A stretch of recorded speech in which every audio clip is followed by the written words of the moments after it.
area B-roll. I wonder if it'd be funny to just leave my stupid voice in here when I'm saying nonsense. Buying those fucking vegetables. Yes, I want the vegetables.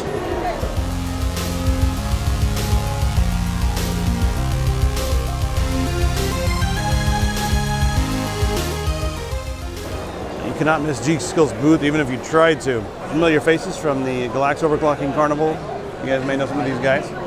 Let's go check and see how the overclocking is going. This is a 1080 Ti with the, what in the, okay, EVGAs, that's the EEPROM, it's soldered on, but they soldered on the VRM right there. I guess if you really need strong, clean power, and you really want to overvolt, so here it is. EVGA E-Power, the EEPROM right there. All right, here's an i9, and on this one we got 8 gig sticks. And you see it's all glowy there. Running at 4200. Cast latency at 19 on there. So that's pretty crazy, having all 8 of them run like that. Over here, we've got 2 16 gig DIMMs. And this is the fastest that I've seen so far. 4,000 megahertz on the 2 16 gig DIMMs, as you see right there. And also a cast latency of 17, so that's pretty tight for that speed. That's really tight for that speed. And moving on over here, we've got 2 8 gig DIMMs. This is, they say, the fastest RGB DIMMs out there on the market, running at 4400. Also on the X299. So on the Gigabyte, this one's on the ASRock, and the first one there was on the Asus Prime X99 Deluxe. I'll show you this Trident Z. It's what we have in our test bench right now, I believe. Moving on down, some more Trident Z, but this is the one I want to check out the most. It's on the ASRock X299 OC formula, running at 4800. Get a load of that. 2 8 gig sticks, 4800 cast latency of 19. Not bad. All right, we've been talking about Intel enough. Let's talk about AMD for just a minute. What can we get with AMD? Well, here's the RGB Trident Z memory. 1700, Ryzen 7 1700 is the CPU right under there. And the fastest they're able to get here is 3600, but note the cast latency of 1616, or the cast latency is 16, but like those timings are great. So I would wonder 3600 versus like 4000 with cast latency of 19 or 20.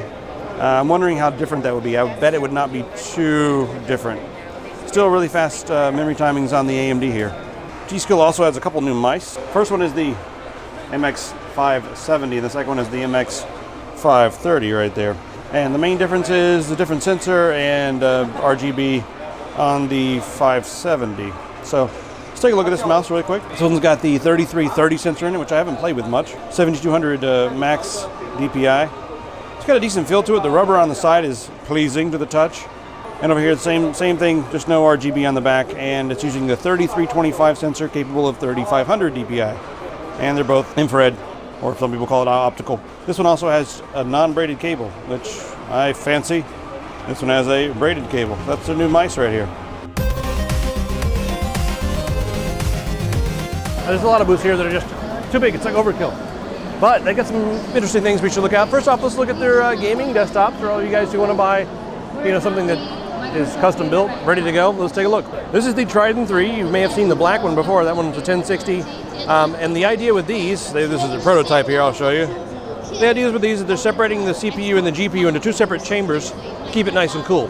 Now the white one and the red one, 1070. Black one, 1060. So limited edition, fancier graphics card. This one's a prototype. Maybe you'll see it if you want Iron Man colors, but they're all going to be very similar otherwise. VR right here in the front, and also the size of this thing. I mean, it's really small. I don't have anything for scale. I don't have a banana, guys. I'm sorry. And we also have the, since it's the Trident, 3 lines right here, and that's going to be RGB. So there's the Trident. I like the fact that they've separated out the chambers. That's sort of a theme they have going on here. But let me go over here and show you this one. This is the Infinite A gaming desktop. So this gaming desktop is pretty much fully designed, actually all the way fully designed by MSI. Now you've got the GPU right here in the front on a riser. This is a piece of tempered glass. We've been seeing that all over the place. And they've also gone with the separation of the chambers. So you're separating your CPU up here for better airflow, keeping everything nice and cool. And then the power supply actually is mounted sideways, vertically, just like the GPU. It's mounted over there in the back. And then all of your hard drives are tucked away. You can do 2 3.5-inch drives, 3 2.5-inch drives. All that fits in there just fine. And you can see you've got room in the front for some fans. room up top for some cooling. Well, this is an all-in-one system that you can get from MSI. And of course, RGB right there. You can pretty much control everything from inside, sync it all up, and have a little bit of fun. So that's the Infinite A. Here's the specs on this model, but you can get various different models.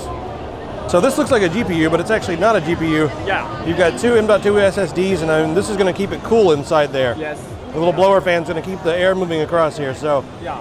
it'll go with the aesthetic of your system, and it's got RGB. And there you go. There's the speed on this thing.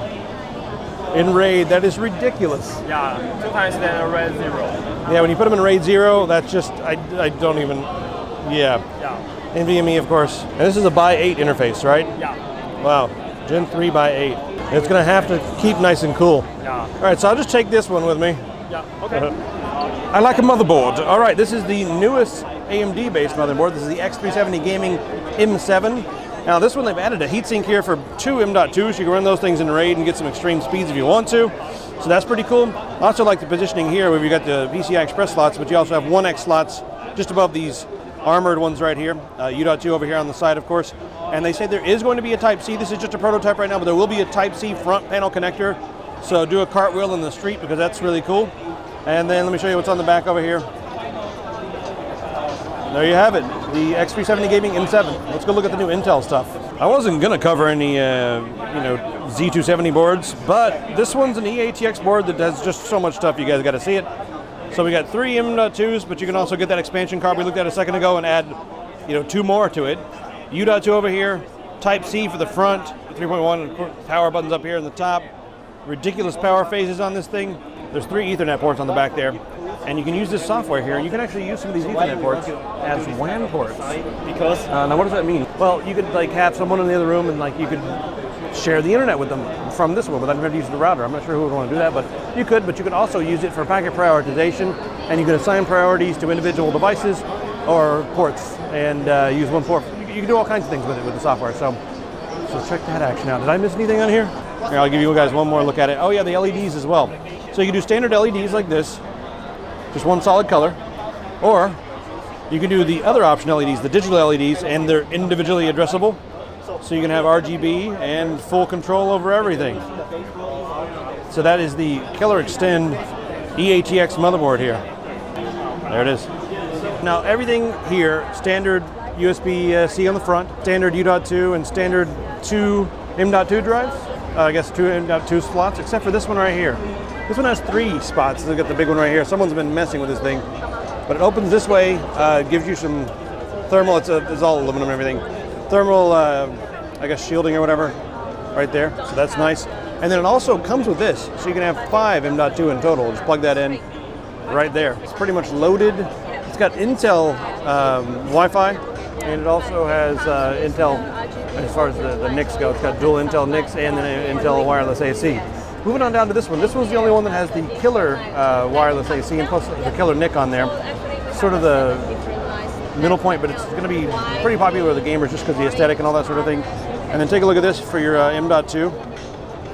We're going to go right under here. Really easy to install. Some thermal pads are already there for you. Install them and screw them down. It should be pretty easy to manage and deal with. These nice big buttons right here. There's buttons up here too on this one. Other thing I want to note on this before we keep moving on is the big guy up here, the X299, just broke the world record, 5,400 megahertz on the X299 with the DDR4 memory. Pretty ridiculous. Moving on down here, you sacrifice a couple bells and whistles each time you move down. You don't have 2 full M.2 slots, but you've got decent slots right there. But overall, it's going to have a lot of what most people want. This thing is completely replaceable. You see, I can pull it off right there. So you can pull these off, come off of there. They use the hydro paint for this. It's got the carbon fiber texture, but you can get different ones. And they also have the 3D schematics, so you guys can 3D print your own. Some of the extras over here, as you see, but yeah, you can 3D print your own, come up with whatever you want. Pretty much all loaded. And again, they got the standard LED outputs, RGB on this, RGB up here, RGB everywhere. And as we move on over here, we have dual NIC on this one here, but these two do not have Wi-Fi. It's X99 SLI Plus. This one also is probably going to be pretty popular, just because it'll be one of the lower price points, but still have tons of features. I mean, it's still X299. And then you got your M.2 right here with a thermal pad. Hi, buddy. Hey there. I'll tickle you. Nice shield right there on the back. See what else we got here. There's that USB Type-C.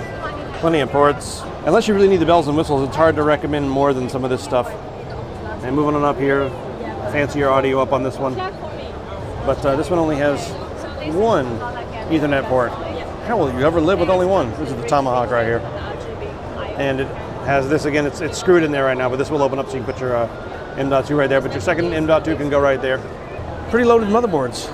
They're really doing a lot to make sure that you can 3D print and create your own sort of thing. So these little screws will come in the box. You can unscrew them and sort of build structures like this, as you can see here. And then they give you some schematics. You can go and 3D print things. It's Lego compatible. You can go and put Lego blocks on there. And then someone else printed this. This is just a little riser so you can put a couple fans over your M.2 if you like. So you can kind of get creative, but it's going to allow modders to go crazy and stack these sort of on top. Right there, that's one of the motherboard screw holes. Just stack them up on top and then have a lot of fun. Pretty cool.